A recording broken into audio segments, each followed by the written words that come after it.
Ahí está, ahí está. ¿Va? Sí, ¿por qué pediste disculpas? Pedía disculpas porque el teléfono, hoy estoy torpe y el teléfono ha sonado 2 veces y le ha molestado obviamente a todo el mundo.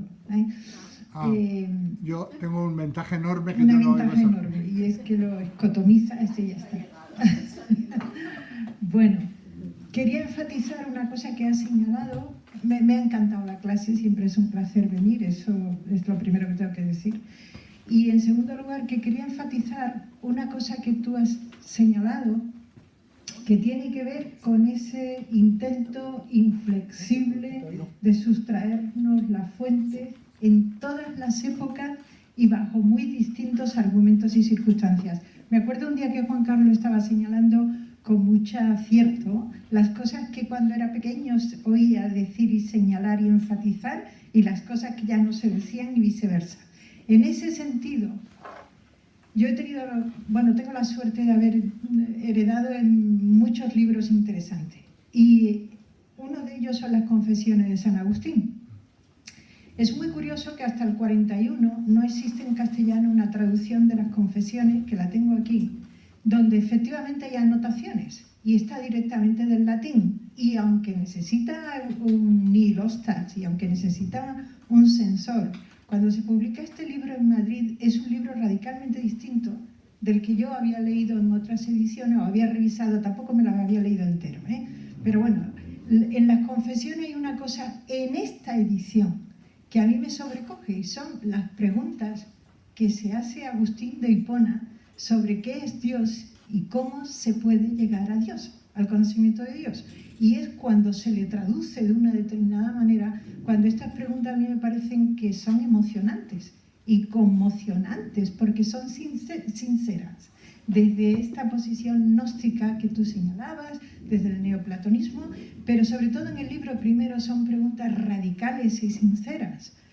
Por eso quería yo preguntarte si no crees que, tenía 2 preguntas, que su manera de enfrentarse en esa cantidad enorme de preguntas del libro primero y el libro segundo, de las confesiones sobre qué es Dios, cómo conocemos a Dios, no son una de los aspectos positivos que aporta Agustín de Hipona, porque el santo se lo pusieron después, ¿vale? Como filósofo me pregunto yo, porque como además ha hecho una reflexión sobre qué es Dios, me parecía fundamental esa parte de las confesiones, ¿verdad? Mi segunda pregunta es ¿por qué el discreto de San Anselmo nunca aparece? Yo siempre echo de menos a alguien y cuando estabas hablando de la patrística, San Anselmo no cuenta. No es de la patrística. Ya lo sé, pero no lo consideramos de la aproximación. No, si lo puedo mencionar en relación a cuando hablemos un poco de Santo Tomás. Vamos a ver. La primera cuestión, efectivamente yo no me he referido a las confesiones, pero tienes razón, es una aportación muy positiva y además da muchas pistas en la cuestión de quién es Dios, ¿no? Fíjate que yo a veces lo desarrollo esto más referido a Santo Tomás, porque Santo Tomás en esto es un agustiniano. Y Santo Tomás, cuando tiene las famosas 5 vías, voy a hablar de esto de San Agustín y Santo Tomás en la próxima sesión. Él habla de, primero, las pruebas de la existencia de Dios, que no son pruebas. Esto ha habido un error enorme. Santo Tomás no considera que está demostrando la existencia de Dios. Santo Tomás era un hombre sumamente inteligente. Y a ninguna persona inteligente y dentro de la ortodoxia cristiana se le ocurre pensar que ha demostrado la existencia de Dios. Esa es una de las diferencias con San Anselmo. Pero Santo Tomás, aparte de si existe Dios, él luego se pregunta ¿quién es Dios? En eso continúa, digamos, la trayectoria agustiniana. Y dirá una cosa que es muy importante, totalmente compatible con Feuerbach. Dice, bueno, dice Santo, es que esto es maravilloso. Santo Tomás dice, de Dios solo podemos decir 2 cosas de quién es Dios. Describir a Dios, dice Santo Tomás, con cualidades cristianas, con cualidades humanas, el sentido máximo, sentido, ¿cómo se llama? Excelente, no superlativo, sino excelente. todopoderoso, infinitamente bueno, etcétera, cualidades humanas. Nosotros no sabemos lo que es ser bueno y malo. Ahora, infinitamente bueno, ser poderoso, ahora, todopoderoso, omnisciente, conocer. Entonces, y luego la vía, ¿cómo es? Ya me va a venir el nombre, ese nombre se lo he puesto yo, ya me va a venir. Una vía positiva, digamos, endilgarle o predicar de Dios cualidades humanas y negarle defectos. Dios es inmortal. Si ser mortal es un defecto, Dios es inmortal. Dios no será perezoso, no será vago. Podríamos hacer toda una lista, le ponemos todo lo bueno en grado máximo y todo lo malo se lo quitamos. ¿Qué está diciendo Marx con eso? Que lo único que podemos saber que es Dios es, como seres humanos, proyectarnos en esa construcción de Dios. Santo Tomás es muy inteligente. Y cuando Santo Tomás está presentando sus 5 vías, me gusta llamarle así, lo que está haciendo es mostrar en la mentalidad de la época, es un poco como la labor de la patrística, de los padres de la Iglesia, que la existencia de Dios, desde el punto de vista metafísico, no es tan descabellada. Dentro de unos cánones, de que hay un principio, que no es tan descabellado. Hablaremos esto el lunes. Muy bien que lo has dicho. Entonces, las confesiones de San Agustín son fundamentales en esa línea. Y Santo Tomás le sigue. San Anselmo. Bueno, San Anselmo precisamente es el famoso representante, junto con Descartes, del argumento ontológico, que consideran que sí demuestran la existencia de Dios.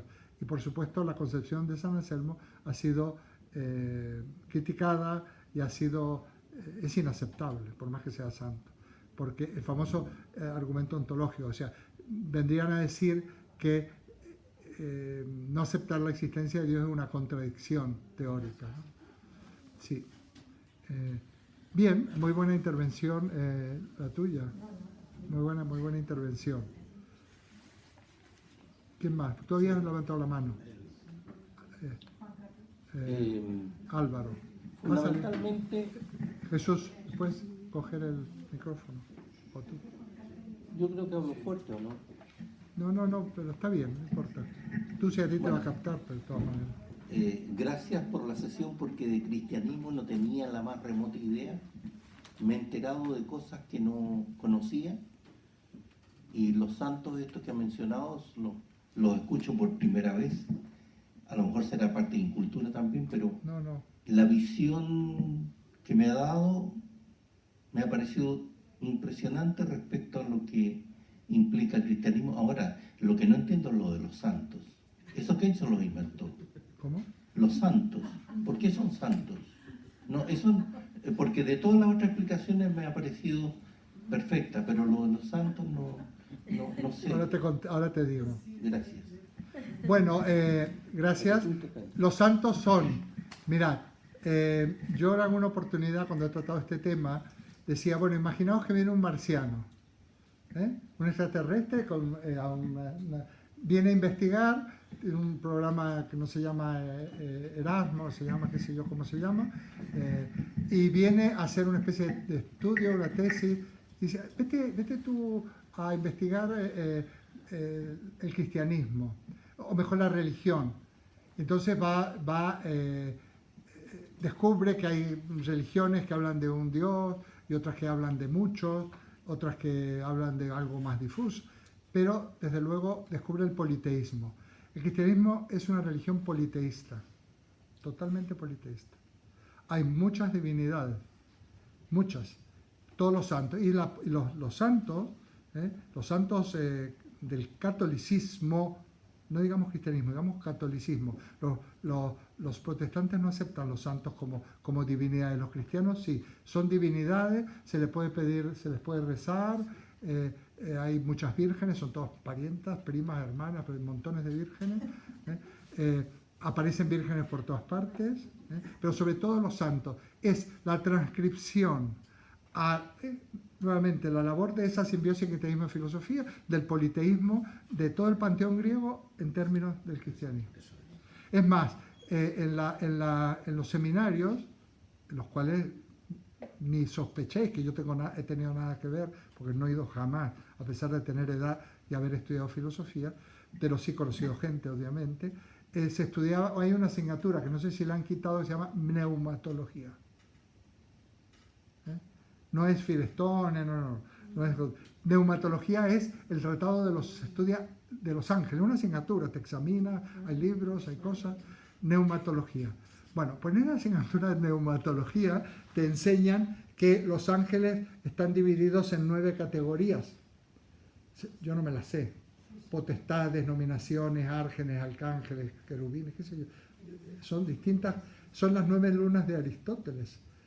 Porque el universo aristotélico con las 9 esferas, famosas aquellas que yo decía que eran caparazones, también es una copia racional del panteón griego, o sea, de las distintas jerarquías de Dios. Y el cristianismo lo mantiene totalmente, el catolicismo lo mantiene con la noción de ángeles. Los santos son otros dioses, pero también son dioses de tipo de héroes que de alguna manera son considerados héroes, pues que los ha consagrado la propia, que se han hecho dioses por su heroicidad. Es una religión politeísta, cristianismo totalmente politeísta. No se podría encuadrar bajo ningún punto de vista entre el monoteísmo y el cristianismo. Es politeísta. El monoteísta es una religión, por ejemplo, de la religión judía, e incluso el Islam, pero el cristianismo es una desviación, el catolicismo es una desviación politeísta de este tronco bíblico.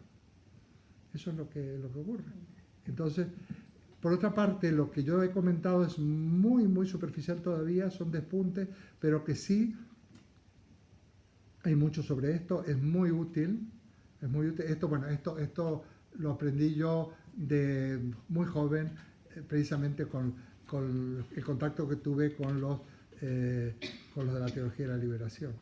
No solo de leer libros, sino con gente que yo he conocido que estaba comprometida. Entonces, ahí me dieron a mí lo que me despierta el sueño dogmático, como diría, cuando Kant lee a Hume, dice, pues la lectura de Hume me despierta el sueño dogmático. Él había sido formado en la filosofía de Leibniz y de Wolff, que era la filosofía oficial de Alemania en esa época, la metafísica, y Hume, lee a Hume y dicen luego las cuestiones anecdóticas, que cuando recibe la obra de Hume se encierra y no aparece en público, y cae del guindo, se despierta del sueño dogmático. A mí me despertó del sueño dogmático precisamente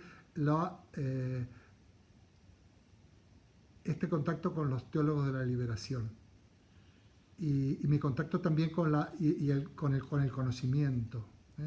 Cuando yo descubro, salgo de una determinada educación y voy a una educación pública en donde está de compañero, es uno de las juventudes comunistas, y que este tipo, que al principio a mí me daba un poco de no sé qué, porque luego digo yo, este tiene razón, y lo que dice es muy interesante. Entonces, me dice, así como ha hecho Oliva y ha traído las confesiones, y léete esto, me pasan los manuscritos, a mí, con 17 años me pasan los manuscritos de María, a mí me maravilló, yo había tenido una formación ya en la teología de la liberación, con lo cual estaba abierto. En esa teología de la liberación, yo empiezo a entrar en ella a raíz de un cura, que cuando yo voy a confesarme, era capellán, porque yo estudié en una institución militar, yo le cuento mis pecados y me pega una soberana bofetada. Y cuando le cuento el siguiente, me pega otra bofetada, me da vuelta, pero tengo una manaza. Me dice, oye, no estoy aquí para perder el tiempo, mira las colas que tengo aquí, soy el único en todo este sitio, y aquí me vienes con pecados de verdad. ¿Qué es un pecado? Bueno, pero ¿qué es un pecado? No fue en ese momento, tenía una cola. Luego me buscó. Pecado es precisamente los pecados contra el amor. Haber traicionado a un compañero, no haber sido solidario, no tal. Ese es el único pecado.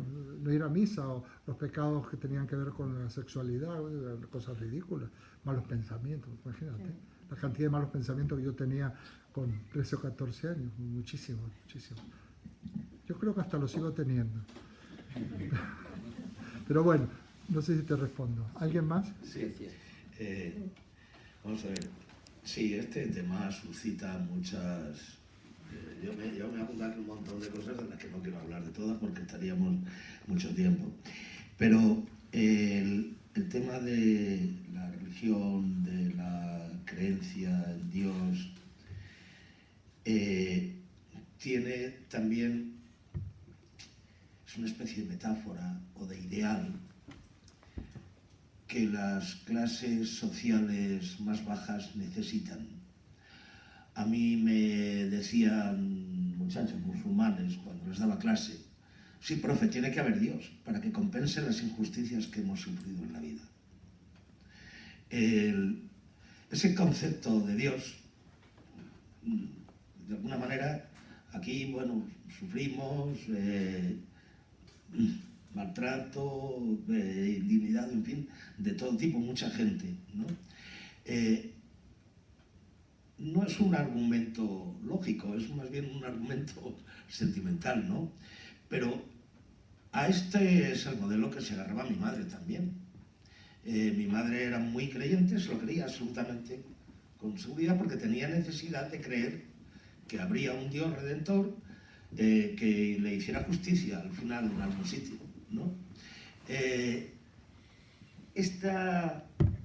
Esto ha hecho al cristianismo, donde también hay un fondo de igualdad y de justicia, en el sermón de la montaña y en estas ideas de amaos los unos a los otros, bueno, pues ha hecho al cristianismo,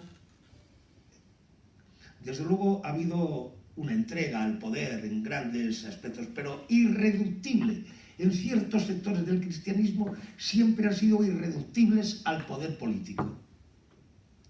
Ha habido una parte del cristianismo irreductible al poder político. Los jerarcas de la Iglesia han pactado con el poder, desde el principio, desde Constantino y a lo largo de la historia, ¿no? Pero siempre ha habido este sueño de crear el reino de Dios en la tierra, en una parte del cristianismo que lo ha hecho, repito, subversivo, lo ha hecho irreductible al poder, al control, sobre todo en el catolicismo, no tanto en el protestantismo, que está más adaptado al capitalismo, está mucho más adaptado, ¿eh? Yo esto lo he ido viendo, bueno, yo soy comunista porque mi madre era católica, porque era cristiana, y de una manera natural, ¿no? Es una cuestión natural, ¿no? También Carlos Marx habla de que la religión dice algo así como: es el corazón de un mundo sin corazón, es el consuelo de un mundo que no ofrece consuelo, es el opio del pueblo en ese sentido, ¿no? Es el consuelo de un mundo que no ofrece consuelo, ¿eh? Me parece que por ahí va esta idea que yo he visto, digo, en mi entorno familiar y en otros ambientes, ¿eh? Y seguramente también en la teología de la liberación, ¿no? También está este fondo de irreductible al poder político, ¿no? Sí, de acuerdo. Bien, y por terminar de alguna manera, cuando hablabas de esta teoría del conocimiento, de platonismo como reminiscencia y tal, de la separación del alma y el cuerpo, de esto, claro, pues es que también recordaba, y tengo aquí unos poemas,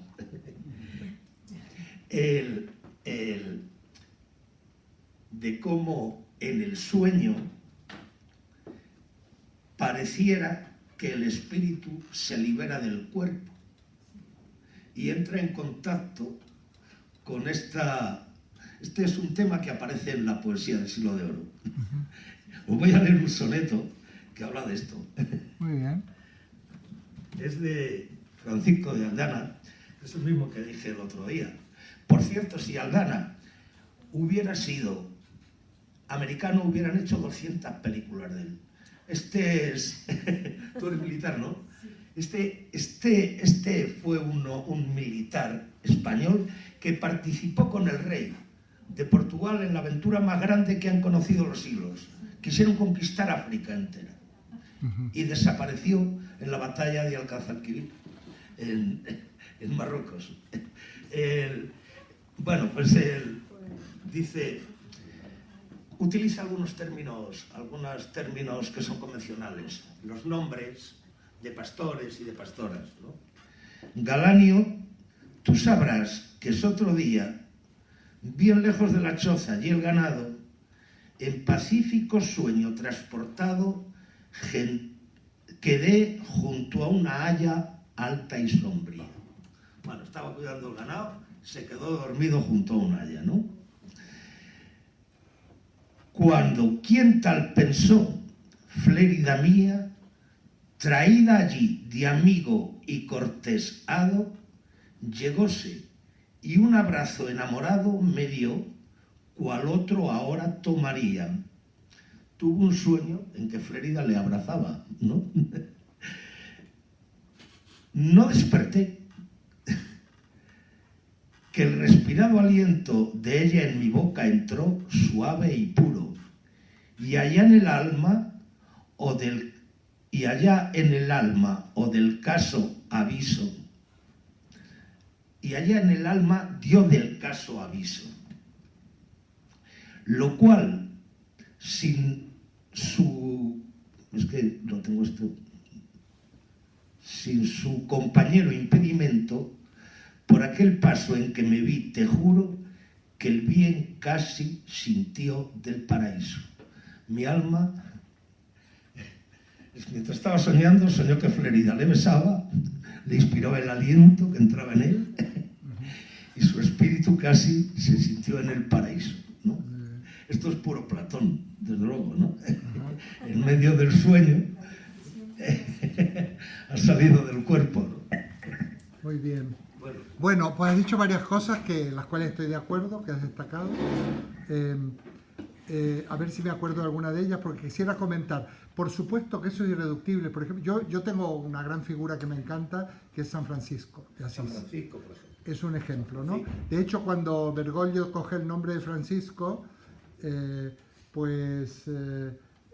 resultó interesante. Algún día, pero no aquí, porque ya sería el colmo, si estamos tomando unos vinos, os contaré por qué yo adiviné, ¿lo adiviné? Esto que se iba a llamar Francisco, iba a coger este nombre. Bueno, ya os contaré. Efectivamente. Luego, el amigo que yo menciono tanto, el filósofo Enrique Dussel, habla de los mártires de América Latina. En América Latina hay, precisamente la teología de la liberación tiene ya muchos mártires. Esos son santos. Son considerados, cuando son santificados, hay mártires que no son santos, no los santifican, pero normalmente el martirio, mártir quiere decir testigo, cuando se corrobora que ha muerto por estas enseñanzas de Jesús, pues se lo santifica, ¿no? Y hay varios mártires en América Latina, todos ellos, algunos en proceso de canonización, otros todavía no, y él habla de los mártires de América Latina y va a hacer todo un catálogo de estos mártires, todos los que han muerto, porque la Iglesia, eso es irreductible, por ejemplo, fueron las reducciones jesuíticas, que era ni más ni menos que llevar la ciudad de Dios a la tierra, o sea, etcétera, etcétera, ¿no? Y entonces hay cosas muy interesantes ahí, de los irreductibles. Es curioso porque los irreductibles son gente que son irreductibles y al mismo tiempo no se van de la Iglesia, se quedan en la Iglesia. Sería otro tema.